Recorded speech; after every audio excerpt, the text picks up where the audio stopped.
হাসিনা কাদের সহ 7 জনের বিরুদ্ধে হত্যা মামলা এজাহার হিসাবে গ্রহণ করতে মোহাম্মদপুর থানাকে নির্দেশ। বাংলাদেশের সবাই এক পরিবার, পার্থক্যের সুযোগ নেই, ঢাকেশ্বরী মন্দির পরিদর্শনে গিয়ে বললেন প্রধান উপদেষ্টা। ডক্টর আহসান এইচ মনসুর হচ্ছেন নতুন গভর্নর, শিথিল হতে পারে বয়সের শর্ত।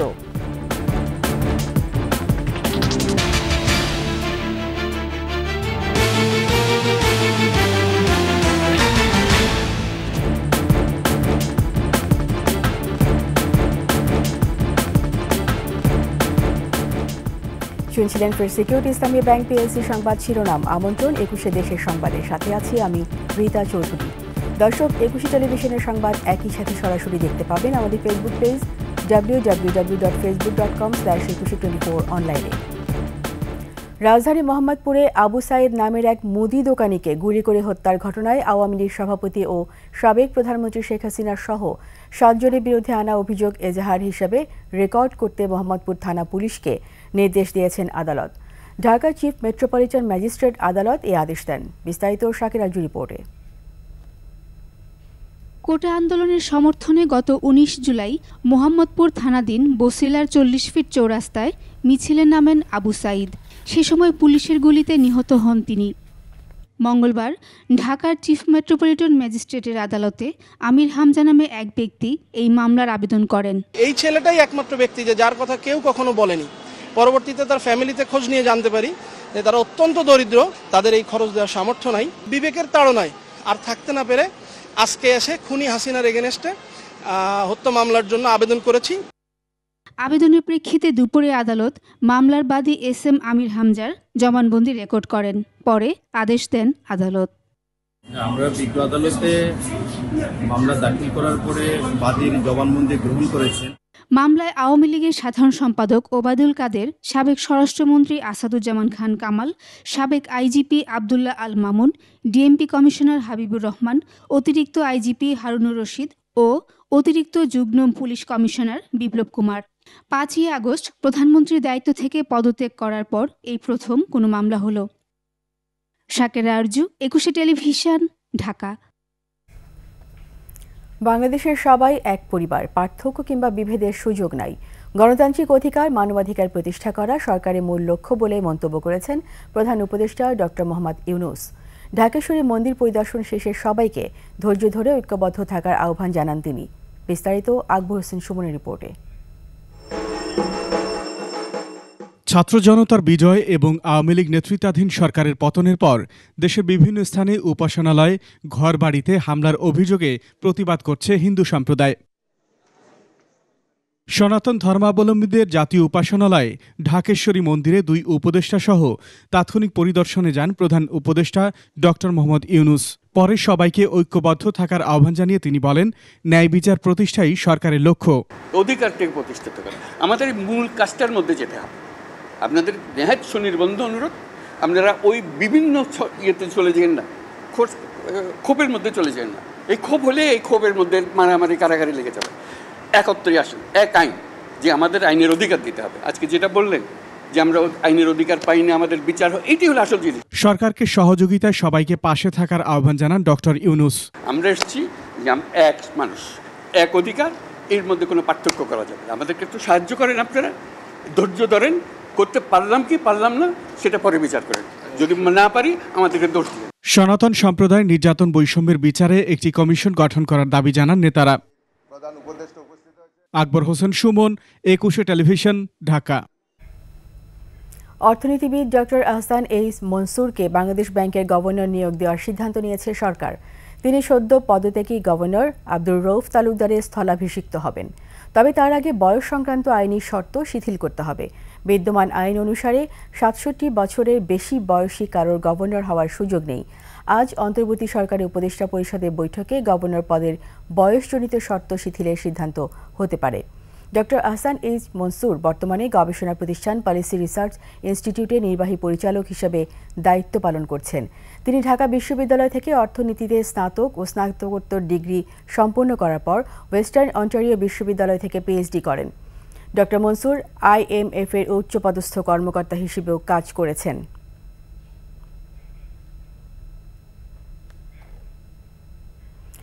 ব্যবসা বাণিজ্য ও জীবন জীবিকা সম্পর্কিত প্রকল্পগুলো দ্রুত বাস্তবায়ন করা হবে বলে জানিয়েছেন অর্থ উপদেষ্টা ডক্টর সালেউদ্দিন আহমেদ। দুর্নীতি অপচয় বন্ধ করে ক্রমান্বয়ে মেগা প্রকল্প বাস্তবায়ন ও মূল্যস্ফীতি নিয়ন্ত্রণেও জোর দেওয়া হবে বলে জানান তিনি। অর্থ পরিকল্পনা উপদেষ্টা জানান, প্রতিশ্রুতি অনুযায়ী বিদেশি ঋণ পরিশোধ করা হবে। তৌহিদুর রহমানের রিপোর্ট। দায়িত্ব নেয়ার পর প্রথমবার পরিকল্পনা মন্ত্রণালয়ে অর্থ ও পরিকল্পনা উপদেষ্টা ডক্টর সালেউদ্দিন আহমেদ বৈঠক করেন পরিকল্পনা মন্ত্রণালয়ের বিভিন্ন বিভাগের কর্মকর্তাদের সাথে। একটু আপনাদের ওরিয়েন্টেশনটা চেঞ্জ করতে হবে। এরপর বৈঠকে বসেন অর্থনৈতিক সম্পর্ক বিভাগের কর্মকর্তাদের সাথে। এ সময় উপদেষ্টা মন্ত্রণালয়ের বিভিন্ন বিভাগের কাজের অগ্রগতির খোঁজ খবর নেন। পরে ব্রিফিংয়ে মূল্যস্ফীতি কমানো সহ বাস্তবায়নাধীন প্রকল্প নিয়ে কথা বলেন ডক্টর সালেউদ্দিন আহমেদ। প্রকল্পগুলো যেগুলো চালু আছে সেগুলো আপনার আপেক্ষিক গুরুত্ব, বিশেষ করে ব্যবসা বাণিজ্য, মানুষের জীবন জীবিকা, কর্মসূচিতে রিলেটেড এই প্রজেক্টগুলো কিন্তু আপনারা একেবারে কমপ্লিটলি আপনারা চালু রাখবেন। চলমান উন্নয়ন প্রকল্প অব্যাহত রাখা হবে বলেও জানান অর্থ ও পরিকল্পনা উপদেষ্টা।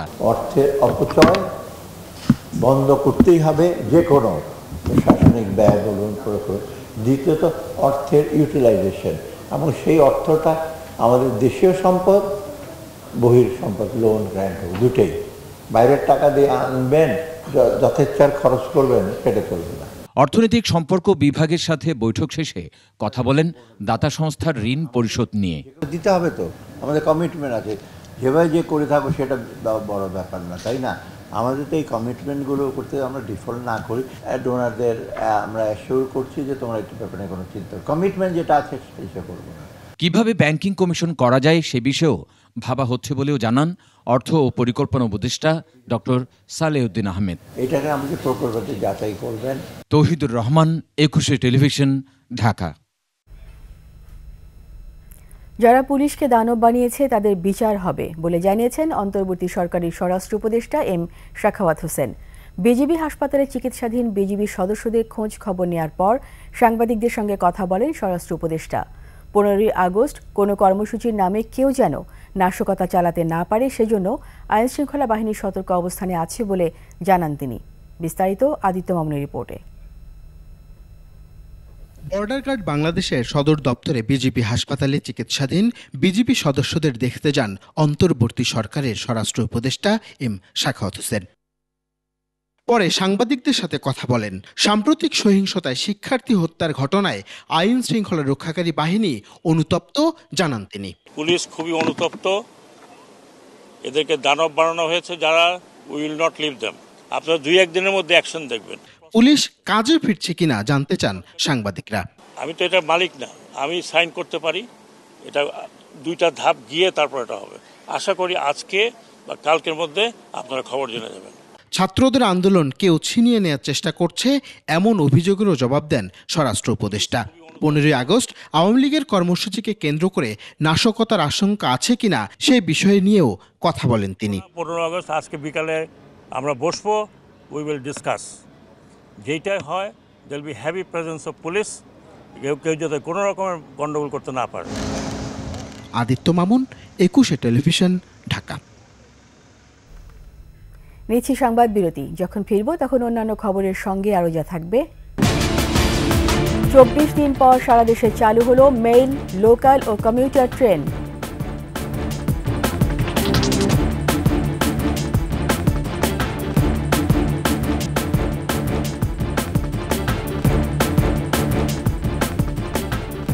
আমার আমন্ত্রণ 21 দেশের সংবাদে। 24 দিন পর সকাল থেকে সারা দেশে মেইল, লোকাল ও কমিউটার ট্রেন চলাচল শুরু হয়েছে। সকাল থেকে কাজে যোগ দিয়েছেন স্টেশনে কর্তব্যরত কর্মকর্তা কর্মচারীরাও। ট্রেন চলাচল শুরু হওয়ায় খুশি যাত্রীরা। রেলওয়ে কর্তৃপক্ষ জানায় ট্রেনগুলো নির্ধারিত সময়ে নির্দিষ্ট স্টেশন থেকে ছেড়ে যাচ্ছে। 15ই আগস্ট থেকে শুরু হবে আন্তনগর ট্রেন চলাচল। কোটা সংস্কার আন্দোলনের মুখে 18 জুলাই থেকে ধাপে ধাপে ট্রেন চলাচল বন্ধ হয়ে যায়। এরপর সরকারি কারফিউ জারির পর 19 জুলাই থেকে পুরোপুরি বন্ধ ছিল ট্রেন চলাচল। গাজীপুরে ময়মনসিংহ ও ঢাকা উত্তরবঙ্গের রেল লাইনের লোকাল ও কমিউটার ট্রেন চলাচল শুরু হয়েছে। চট্টগ্রাম বন্দরে কন্টেইনার জটের পাশাপাশি এবার জাহাজ জটও তৈরি হয়েছে। চট্টগ্রাম বন্দরে বহির্নোঙর এবং জেটিতে থাকা ১২৩টি জাহাজের মধ্যে ৬৬টি থেকে পণ্য খালাস হচ্ছে। এর মধ্যে জেনারেল কার্গোবাহী ১৯টি, ফুড গ্রেইন ৫টি, ২টি চিনি কাঁচামাল, একটি সারবাহী এবং ১৮টি সিমেন্ট ক্লিংকার রয়েছে। এছাড়া চট্টগ্রাম বন্দরের বিভিন্ন জেটিতে ১৬টি জাহাজ থেকে খালাস করা হয় কন্টেইনার। খালাসের অপেক্ষায় আছে ৫৭টি জাহাজ। এদিকে রপ্তানি পণ্যবাহী কন্টেইনারে স্তূপ পড়েছে চট্টগ্রামের ১৯টি বেসরকারি কন্টেইনার ডিপোতে। বন্দর কর্তৃপক্ষ জানায়, গেল ২৪ ঘন্টায় বন্দর থেকে ৩,৫১৬টি কন্টেইনার ডেলিভারি হয়েছে। রাজবাড়ীতে একদিনের ব্যবধানে কেজিতে পেঁয়াজের দাম কমেছে ১০ টাকা। একদিন আগেও প্রতি কেজি পেঁয়াজ বিক্রি হয়েছে ১১০ টাকায়। মন প্রতি কমেছে ৩৫০ টাকা। সপ্তাহের শুরুতে বিক্রি হয়েছে ১১০ টাকা কেজিতে। সোমবার থেকে কেজিতে ১০ টাকা কমে প্রতি কেজি পেঁয়াজ বিক্রি হচ্ছে ১০০ টাকায়। ব্যবসায়ীরা জানান, বর্তমানে প্রতি মন দেশি পেঁয়াজ কিনতে হচ্ছে ৩,৬০০ থেকে ৭০০ টাকায়। বাজার দর আরও কমাতে প্রশাসনিক নজরদারি দরকার বলেও জানান তারা।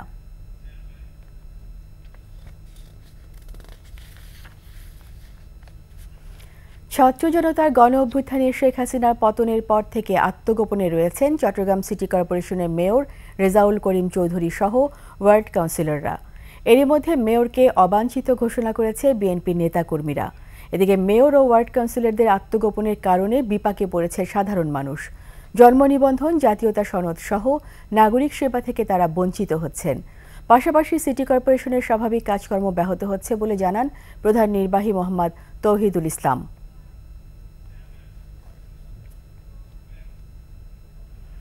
নোয়াখালীর সোনাইমুড়ি উপজেলার অম্বরনগর ইউনিয়নে খনন করা বেগমগঞ্জ কূপের ৩টি স্তরে মিলেছে জ্বালানি গ্যাস। এ থেকে দৈনিক ১ কোটি ঘনফুট গ্যাস জাতীয় গ্রিডে যুক্ত হবে বলে আশা করছে Bangladesh petroleum exploration and production company limited. Bapex জানায়, ২০২৪ সালে ২৯ এপ্রিল শুরু হওয়া খনন কাজের পর ডিএসটি টেস্টে শেষে এখন চলছে সর্বনিম্ন স্তরে উৎপাদন টেস্ট। প্রাথমিকভাবে কূপটির ৩টি স্তরে পর্যাপ্ত গ্যাস আছে। এই টেস্ট শেষে জানা যাবে এখানে মজুদ থাকা মোট গ্যাসের পরিমাণ। কূপটি ৩,১১৩ মিটার গভীর পর্যন্ত খনন করা হয়। এরই সাথে শেষ করছি ২১শে দেশের সংবাদ। যাবার আগে ফার্স্ট সিকিউরিটি ইসলামী ব্যাংক পিএলসি সংবাদ শিরোনামগুলো আরও একবার। হাসিনা, কাদের সহ ৭ জনের বিরুদ্ধে হত্যা মামলা এজাহার হিসাবে গ্রহণ করতে মোহাম্মদপুর থানাকে নির্দেশ। বাংলাদেশের সবাই এক পরিবার, পার্থক্যের সুযোগ নেই, ঢাকেশ্বরী মন্দির পরিদর্শনে গিয়ে বললেন প্রধান উপদেষ্টা। ডক্টর আহসান এইচ মনসুর হচ্ছেন নতুন গভর্নর, শিথিল হতে পারে বয়সের শর্ত।